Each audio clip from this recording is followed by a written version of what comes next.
धन्ना जी उनका नाम था, धन्ना जी।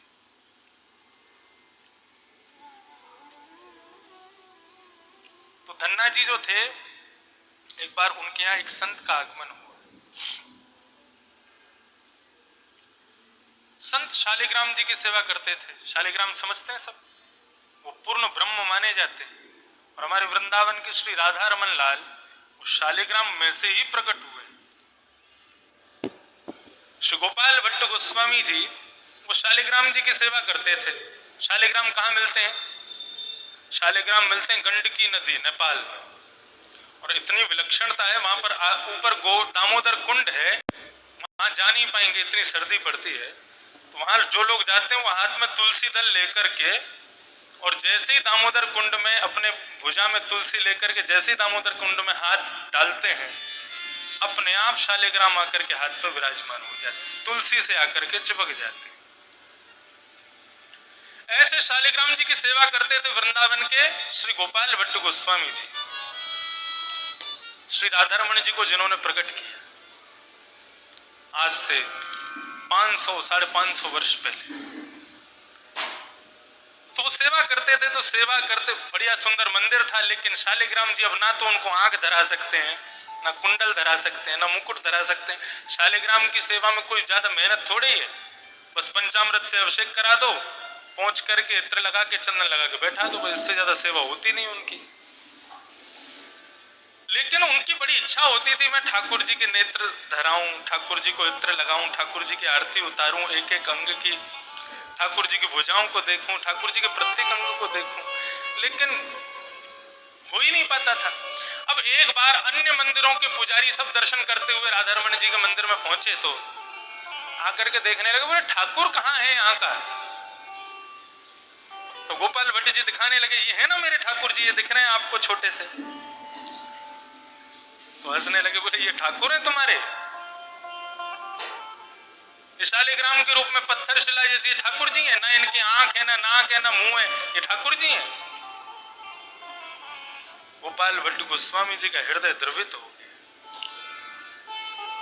अरे तुमको ठाकुर जी का दर्शन करना है, कभी हमारे मंदिर में आके देखना, कैसे नेत्र हैं, कैसे कर्ण फूल है, कैसा मुकुट है। तो गोपाल भट्ट गोस्वामी जी रात भर अपने उन शालिग्राम को देखते रहे और कहने लगे, मैंने क्या अपराध किया कि मैं आपको कुंडल नहीं पहना सकता, मैं आपको गले में माला नहीं पहना सकता, आपके हाथों में पैरों में कड़ूले मैं नहीं पहना सकता, आपके चरणों को मैं नहीं दबा सकता, आपका सुंदर श्रृंगार, सुंदर पोशाक वस्त्र मैं नहीं धरा सकता, मेरे से कोई अपराध है? ऐसा कहते हुए रुदन करते करते करते करते गोपाल भट्ट गोस्वामी रोते रोते सो गए। प्रातः काल का समय हुआ, अगल बगल के मंदिरों में आरतियों की घंटे घड़ियाल की आवाज आने लगी। गोपाल भट्ट गोस्वामी जी तुरंत आंख खोली, बोले अरे भोर हो गई। भोर होते ही जैसे अपने ठाकुर जी की ओर देखा तो सामने त्रिभंग लली नन्हे से बाल कृष्ण प्रभु खड़े हुए, दोनों पैर बांकी अदा से, कमर भी पतली सी टेढ़ी और हाथ में बंशी लिए सुंदर नन्हे से बाल कृष्ण प्रभु खड़े। गोपाल भट्ट जी को लगा कि शायद कोई अपने ठाकुर जी छोड़ के चला गया, मेरे शालिग्राम जी कहाँ हैं? आसपास पुष्पों को उठाने लगे, घूम फिर के देखने लगे, मेरे शालिग्राम कहाँ गए? नहीं मिले। तब उन ठाकुर जी को देखने लगे, बोले कि मेरे ठाकुर जी कहाँ हैं? तुम कौन हो? कहाँ से आ गए हो? यहाँ आकर के खड़े हो गए हो? तो कोई प्रत्युत्तर नहीं मिला। तो अपने मंदिर से बाहर ले जाकर के दूसरे मंदिर में रखने के लिए ठाकुर जी को जैसे ही पकड़ा तो कमर के पीछे यहाँ शालिग्राम जी चुपके हुए थे और उस शालिग्राम जी में से भगवान श्री राधा रमन लाल प्रकट हो गए। तब से आज तक वृंदावन का सबसे सुंदर ठाकुर है श्री राधा रमन। बिहारी जी, राधा वल्लभ जी, वृंदावन के पंच ठाकुर, सबका स्वरूप एक ठाकुर में है, राधा रमन जी। और कितने बड़े, कितने बड़े होंगे, छोटे से बिल्कुल, ऐसा सुंदर स्वरूप। वहां के पुजारी गण सब हमारे रिश्तेदार ही हैं। उन सब से ऐसी ऐसी बातें सुनने को मिलती हैं कि सुनकर के नेत्र सजल हो जाते हैं। एक बार ठाकुर जी वस्त्र धारण नहीं कर रहे थे राधारमन जी, उनकी नाप की पोशाक है पूरी, लेकिन कभी यहां से टेढ़ी हो जाए, कभी यहां से टेढ़ी हो जाए, कभी ऊपर नहीं चढ़े, कभी कोई दिक्कत, कभी कोई दिक्कत। ऐसे हमारे लाल जी भी करते हैं। जिस दिन उनको तैयार नहीं होना होता उस दिन कितना भी उनको तैयार कर लो, तैयार होते ही नहीं है। तो आपको अंदर की बात बता, कई कई दिन तो वो निर्वस्त्री खड़े रहते हैं। रहो तुम आज ऐसे ही रहो, तुम्हारा मन है। तो श्री राधारमन लाल जी वस्त्र धारण नहीं कर रहे थे।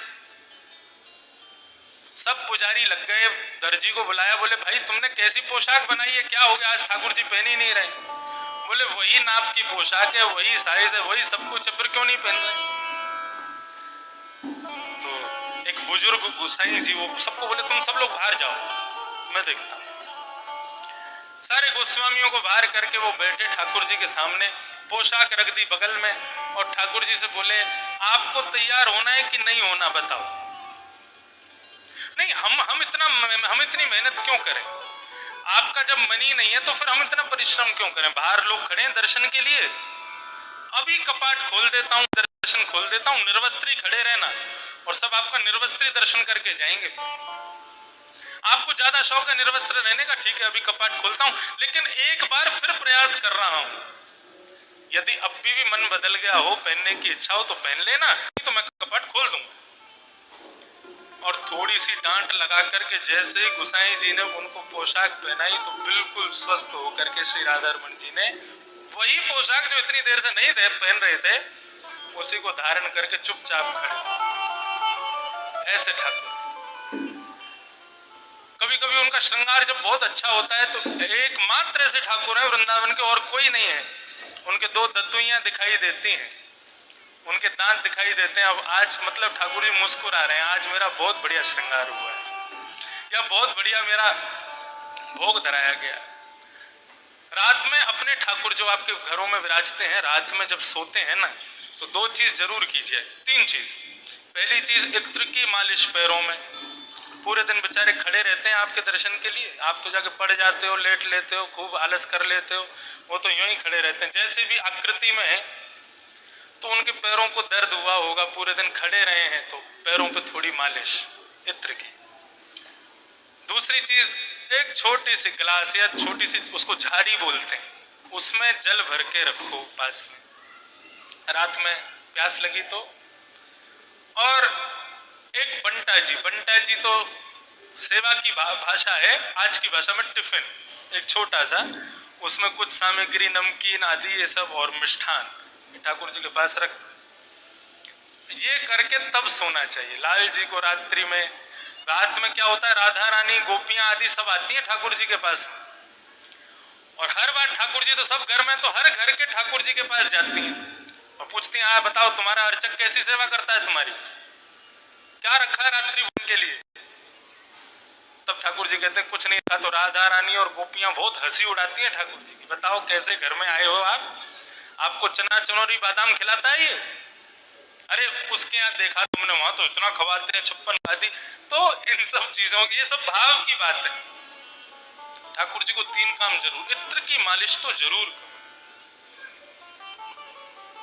पूरे दिन श्रम हुआ ना, ठाकुर लड्डू गोपाल बेचारे ऐसे ही बैठे रहते हैं, यहाँ बैठे हैं,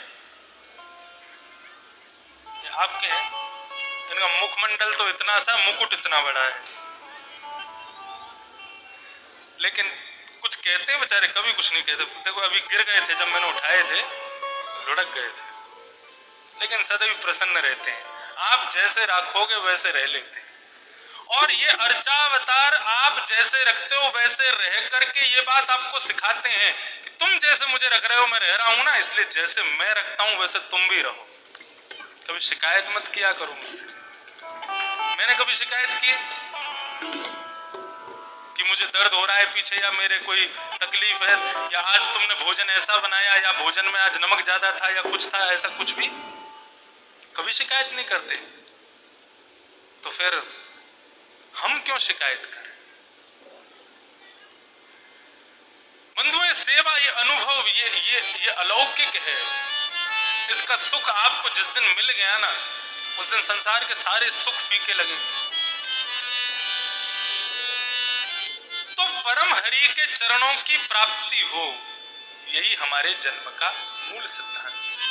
तो मैं धन्ना जी की कथा सुना रहा था। तो धन्ना जी, उनके घर पर एक संत आए, उनके बहुत सारे शालिग्राम जी थे। तो शालिग्राम जी की सेवा करते थे। धन्ना बैठ करके देखते थे कैसे सेवा होती है। तो धन्ना जी ने उनसे, संत से कहा कि आपके इतने सारे शालिग्राम हैं, आप इनमें से एक मुझको दे करके चले जाओ, मैं उनकी सेवा करूंगा। तो संत को लगा कि शालिग्राम की सेवा में बड़ी पवित्रता का ध्यान रखना पड़ता है, जनेऊ आदि धारण करना पड़ता है, छोटी शिखा होनी चाहिए, 3 काल नहीं तो 1 काल संध्या तो करनी चाहिए, गायत्री का पुरुषण करना, तब शालिग्राम जी की सेवा कर सकते हो आप। अब वो तो धन्ना बालक जिद करने लगा, नहीं मुझे तो शालिग्राम चाहिए, आपके वाले ही चाहिए, इनमें से एक चाहिए। तो बालक की जिद को दूर कैसे किया जाए? तो संत ने एक तरकीब अपनाई। वो बाहर नदी थी, नदी में बहुत सारे पत्थर थे, उनमें से एक पत्थर उठा लाए, साधारण पत्थर, और उस पत्थर को बहुत इत्र आदि लगा के, तिलक आदि लगा करके शालिग्राम जी के सिंहासन पर तो उस पत्थर को बैठा दिया, और बाकी उनके जो शालिग्राम जी थे उनको नीचे कपड़े पर बैठा दिया। धन्ना जी ने जब दर्शन किया तो संत कहने लगे, बताओ कौन से शालिग्राम चाहिए तुमको? और कौन से मतलब? बोले नीचे कपड़े पर जो बैठे हैं ये तो हैं द्वारपाल, और ऊपर सिंहासन पर जो बैठे हैं वो है राजा, कौन से चाहिए बताओ? बच्चा बोला, बोले हम द्वारपाल लेके क्या करेंगे, हम तो राजा लेंगे। तो जो पत्थर साधारण उन्होंने रखा था उसी को शालिग्राम बता करके और धन्ना जी को दे करके वो चले गए। अब धन्ना जी उन्हीं की सेवा करते हैं, उसी पत्थर की। तो कोई प्रतिष्ठित नहीं है, कोई तीर्थ का भी नहीं है, साधारण जल का पत्थर है, लेकिन एक संत ने कहा शालिग्राम में उनकी सेवा करते हैं। निरंतर उनकी सेवा चलती रहती महाराज। एक दिन सेवा कर रहे थे तो सेवा करते करते उस पत्थर में से आवाज आने लगी, और वही शालिग्राम उनसे कहने लगे, धन्ना तुम हमारी इतनी सेवा करते हो, हम भी तुम्हारी सेवा करना चाहते हैं, हमें कोई सेवा बताओ, हम तुम्हारी सेवा स्वीकार करके उससे ऋण से ऋण उऋण होना चाहते हैं, हमको कोई सेवा बताओ। और उसको लगा कि शालिग्राम ऐसी बात करते होंगे सबसे। तो धन्ना जी बोले कि हम पे सारे काम हो जाते हैं, लेकिन एक काम में हम थोड़े से कम निपुण हैं। कौन से काम में? बोले हमसे गैया चराने नहीं आता, यदि आप हमारे घर की गाय चराने चले जाया करोगे तो हमको बड़ी प्रसन्नता, हमारे ऊपर भार बहुत कम हो जाएगा। भगवान बोले अच्छा ठीक है, तो वो तुम्हारे यहाँ कदम्ब का वृक्ष है, वहां तक तुम हमको लेकर के जाना और वहां हमको बिठा देना, उसके बाद गायों को हम ले जाएंगे, तुम वापस आ जाना। ठीक। अब रोज धन्ना जी वो शिला को लेकर के जाते और उस कदम्ब वृक्ष के नीचे जाकर के जैसे ही रखते, उस शिला के नीचे रखते ही धन्ना जी लौटना होता और वहां भगवान प्रकट हो जाते और प्रकट होकर उनकी गैया चराने चले जाते। अब एक दिन उन्हीं संत का आगमन हुआ जिन्होंने वो शालिग्राम दिए थे। उन्होंने आकर के धन्ना जी से कहा, अरे धन्ना और तुम्हारे ठाकुर जी की सेवा कैसी चल रही है? बोले बहुत बढ़िया चल रही है, अभी गैया चराने गए। संत बोले क्या गैया चराने गए? बोले हाँ। मंदिर में नहीं है? बोले नहीं, मैं उनको कदम्ब के नीचे छोड़े आता हूं, वहां से फिर वो गैया चराने चले जाते हैं, शाम को 6-7 बजे लौट के आएंगे। संत को विश्वास नहीं हुआ, पहले तो पक्ष में जाके देखा तो सही में ठाकुर जी वहां थे ही नहीं, कदम्ब के नीचे जाके देखा तो वहां पे भी नहीं थे। धन्ना को अपने संग लेकर के बैठे, बोले सच में आते हैं 6 बजे? बोले देखो अभी आएंगे, आपको दिखेंगे। तभी क्या देखते हैं, सामने से गायों का झुंड आ रहा है और वे गाय जैसे ही बीच से मार्ग को प्रशस्त करती हैं, दिखाती हैं, तो धूमिल अवस्था में खूब धूल उड़ रही है, गायों के चरणों से उड़ने वाली धूल में सने लिपटे हुए त्रिभंग लली घुंघराले केश हैं, सांवरे सलोने ठाकुर जी धन्ना की गैया चराते हुए आ रहे हैं। ये दृश्य देख करके संत बड़े आनंदित हो गए, धन्ना जी को प्रणाम किया। बोले हम तो असली शालिग्राम की सेवा करते थे, ये सोच करके कि ये असली हैं, इनकी बड़ी नियम से सेवा होनी चाहिए। तुमको नकली शालिग्राम दिए, तुमने उसमें से ठाकुर जी को प्रकट करके गैया भी चरवाने लगे। तुम्हारी भक्ति को प्रणाम है धन्ना। हमारे पूज्य पिताजी गाते हैं, भाव के वश में है भगवान, भाव के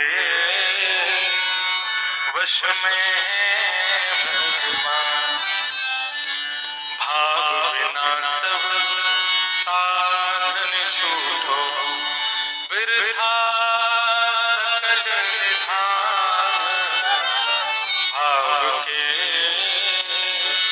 वश में है भगवान, भाव होए तो भाव नहीं तो, जित देखूं तित दीखत बस पाषाण, और भाव होए तो पाषाणों में प्रकट होए भगवान, भाव के वश में है भगवान, भाव के वश में है भगवान। भाव नहीं तो जित देखूं तित दीखत बस पाषाण, भाव नहीं है तो मंदिर में भी केवल पत्थर दिखाई देगा, आपको भगवान दिखाई नहीं देंगे।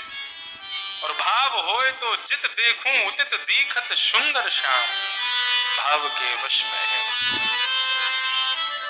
तो अपने जीवन को भाव युक्त बनाइए, और भगवत दर्शन मुझको करना है, ये सिद्धांत अपनाइए, तभी आपका भागवत सुनना सार्थक होगा। इसीलिए भागवत की